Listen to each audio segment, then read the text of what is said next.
tēnā koutou, tēnā koutou, tēnā tātou katoa. So it's now Fiona. Yes. We have asked the artists to speak, and perhaps it might be appropriate that they stand by their work. Charlotte? Toi te kupu, toi te mana, toi te whenua. Tihe Māori ora. Kia ora. He mihi tēnei ki a rangi roa ko papa. Kei te mihi, kei te mihi. He tēnei mihi, he mihi tēnei ki ngā rangitera, ngā rangitera, ngā kaumātua. Ki rangi Māori e, and Makere e Fiona. Kei te mihi, kei te mihi. He mihi tēnei ki te tangata whenua e te mana o te rohe. Kei te mihi, kei te mihi. He mihi tēnei ki te whori e tu eki nei. Tēnā koe. He mihi tēnei ki ngā kai toi. I'm looking for the artist. A rātou puna waihanga, which is this spring of creativity. Kei te mihi, kei te mihi, kei te mihi katoa.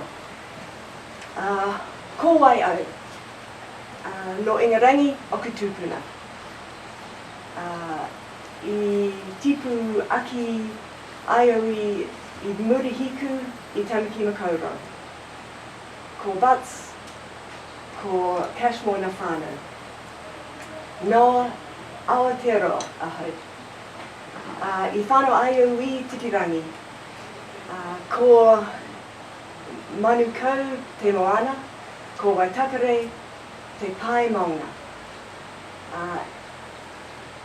Kei te whanganui atara o noho ana. No ko Charlotte Andrew toka ingoa. Tēnā koutou, tēnā koutou, tēnā koutou katoa. I should also at that moment have acknowledged the work of Out There Ali, the PTA of Beaconsfield, and all the sponsors who very graciously gave food, and for those who have been preparing it, so thank you. And so, thank you, Fantel. So, I would like to just very quickly, just speak about the work. I have been very lucky, or very fortunate for the support of Rangi and Anne and Fiona, who have helped me in this journey to understand, and I do not understand anything about the Birdman at the end of it. I can only say that this is just what I observe. And one of the things is the reason I got all the birds going lengthways across it is I was trying to get hold of the shape of the Birdman. It kept eluding me. I could not draw it. So the only way I could do it was to repeat it, which is why I've done it. And then I looked at it as this hawk, this eagle, this bird that flies high, that can see everything, that is very powerful. So to me that bird was a bird that was, the king of the skies.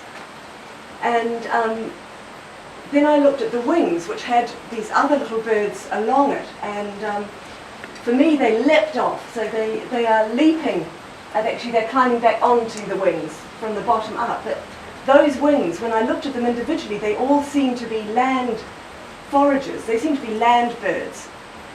So different from the flying, magnificent one. And the one that I thought I could particularly look at was the one on the far right-hand wing. That's where I began, and that was looked to me like the Aptornis, which is the South Island adzebill. And that adzebill was 19 kilograms big in the South Island. It was the same size as a goose and the smallest moa. And those birds looked quite similar. So that to me was quite interesting, that on the arms were these birds. And so they're done on flax paper, they're sewn on the way up there.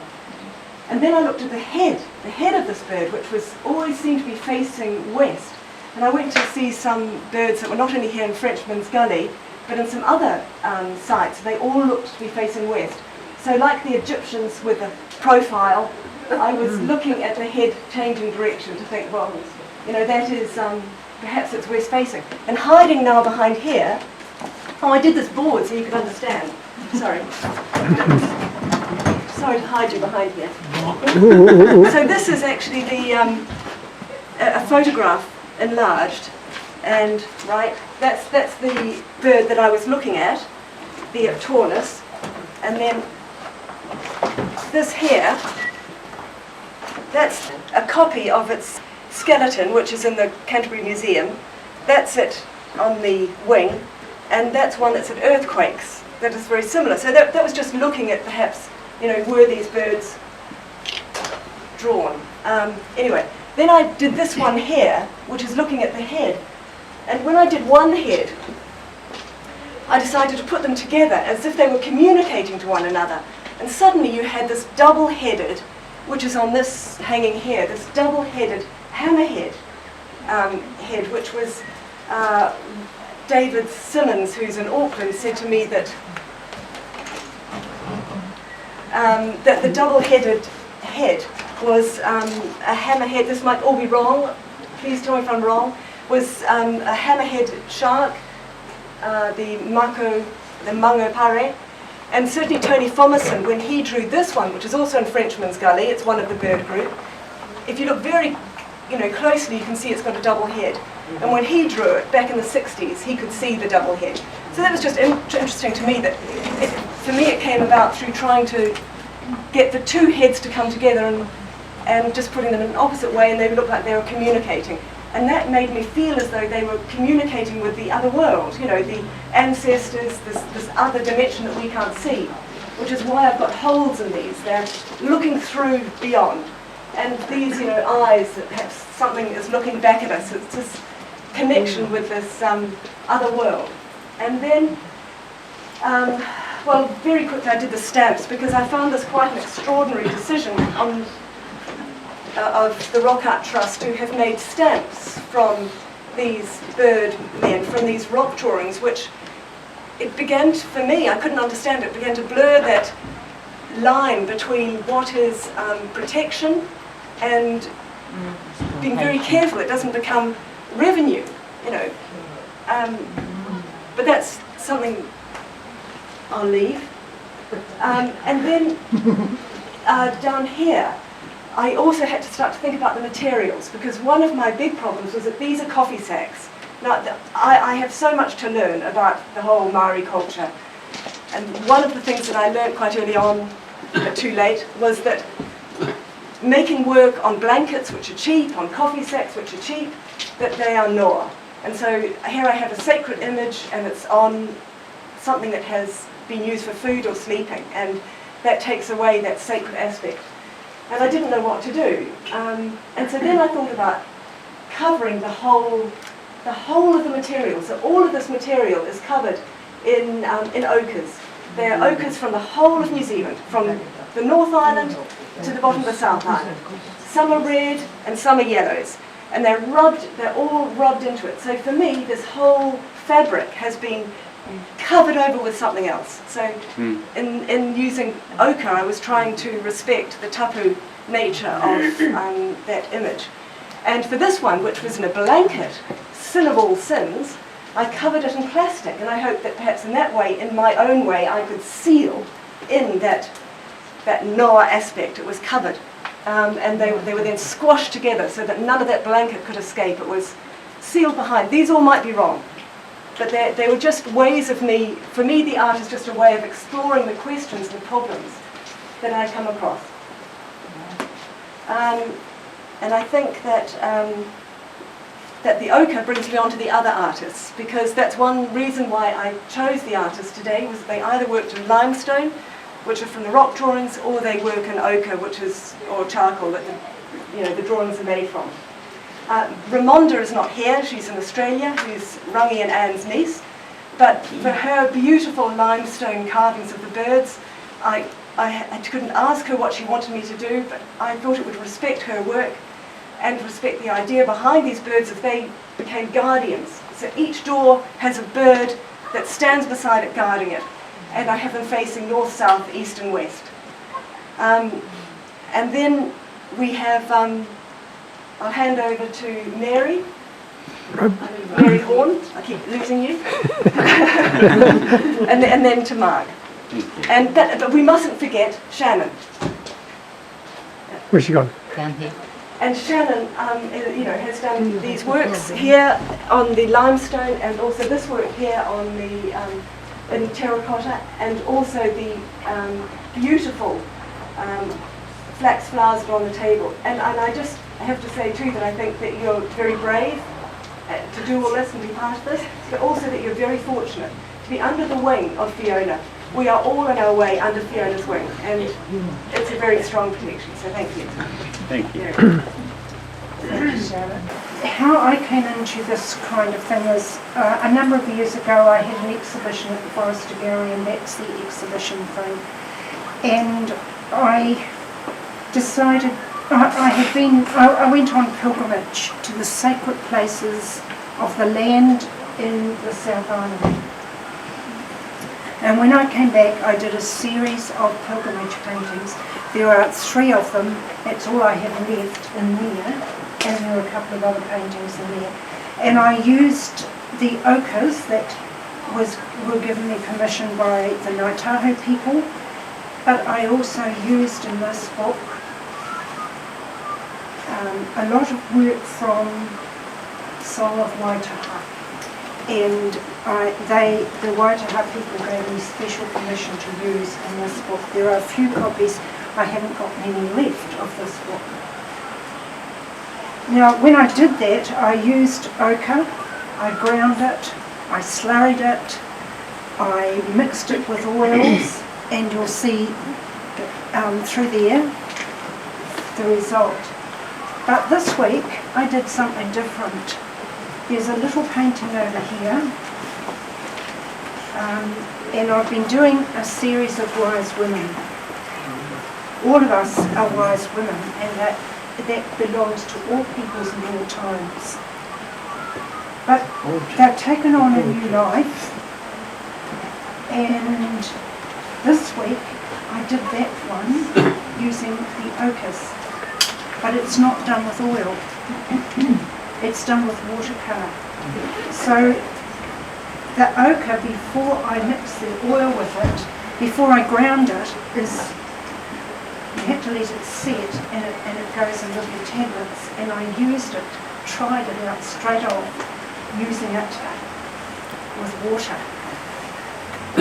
And that's the result of ochre with water. It's a watercolour medium. So that was something new that I'm doing. But what have I learnt from this? I think the thing about it is the light. The way the ochre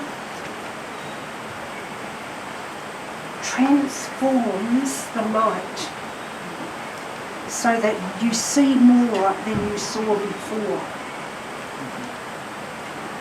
And there's, looking through here, if you just can catch a glimpse through here, you'll see how, I don't know what it does. It's better than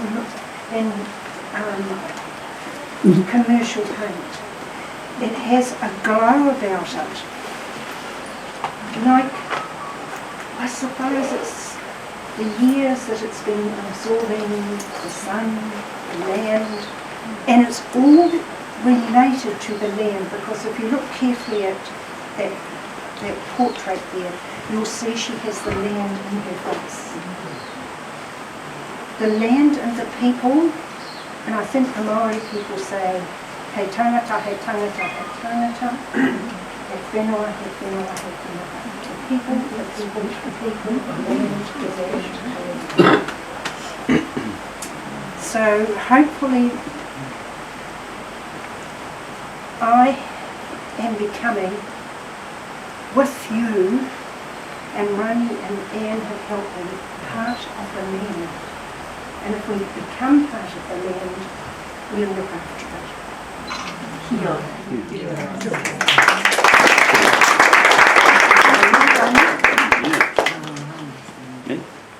I think I'll move down to that painting down there so you can turn around. Kia ora everybody, a very warm welcome to the Red Stables. Thank you to Charlotte and thank you to Fiona for her hospitality. I was part of the arts festivals and thoroughly enjoyed myself. And we'd drive my old truck down laden with art and we'd have a great time here. And I do miss those times. This is a fabulous place to exhibit. I said, yes, let's do it, when Charlotte suggested it. This was her idea. These paintings with the flowers in it are recovery paintings because I come from Christchurch and the last 3 years have taken a terrific toll on the people of Christchurch, where there's been a lot of trauma. You know, personally myself, you know, you've lost home, job, family, you've had to relocate. You know, there's a lot of grief in the community.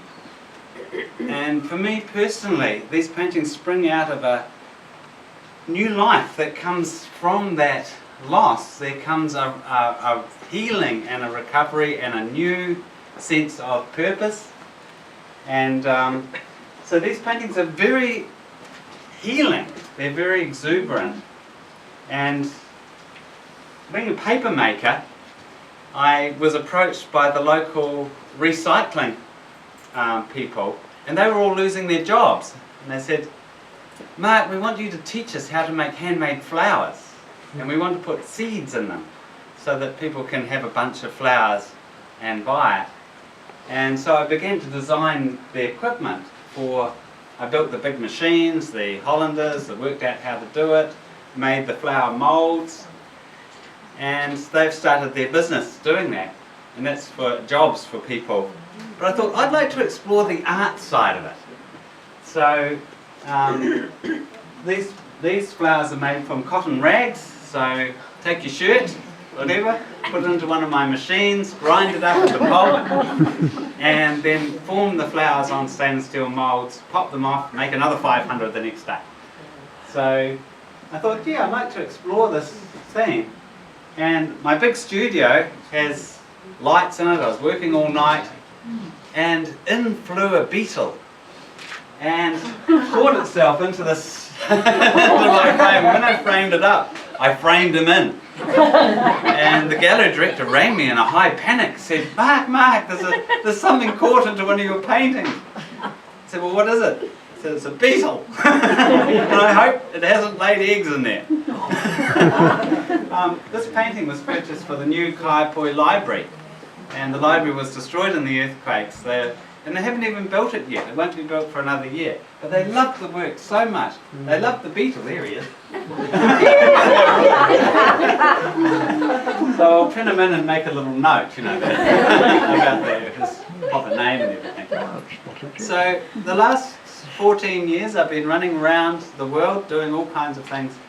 But I've actually been building small paper mills around the world. I was in Chicago, and we were walking around the streets, as you do, and a lady came out of the shadows and said, would you like to buy a newspaper? I haven't sold enough today to get into the shelter, and could you please help me? And our whole group went, nah, you know, no, we're not going to do that. And I went, nah. You know how you follow a group? And I felt ashamed of myself, because what's $10 to me to give to that woman? Well, in the conference I was at, which was a big papermakers conference, a shelter gave a talk, and they said, does anyone know where we can get one of these machines? Because we take women off the street and we train them up as paper makers, but we've got no equipment. And I'd built all my own equipment, and unbeknownst to me it was about a $10,000 machine, and I'd built one for $200. And my heart started to go like this, you know, my heart started to beat. And you know, at certain times in your life, you hear God's voice. And he said to me, Mark, make them one.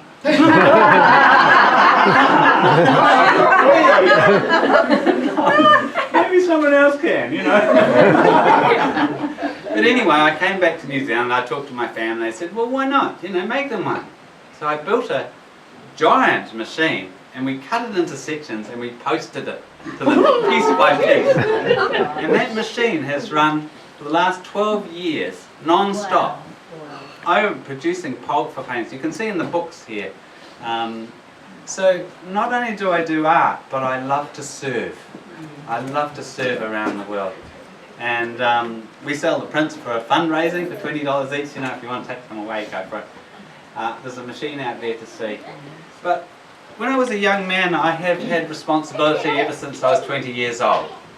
I've got 6 children, and going down every week and buying paint from the paint shop has really been out of the question for me. You know, some of those tubes of paint are $30 or $40 each. So I prayed. I said, dear God, what do I do? What can I do to carry on doing art? And one night I dreamt that I went up into the hills and I was getting my own materials. I thought, oh, don't be silly, you know, how can that happen? But then I discovered that there's a wealth in nature. And someone said, well, paper is just plant fibre, goodness, you know. And that started me on a 30-year journey of learning about paper and actually putting it into practice. So I pray you enjoy this time.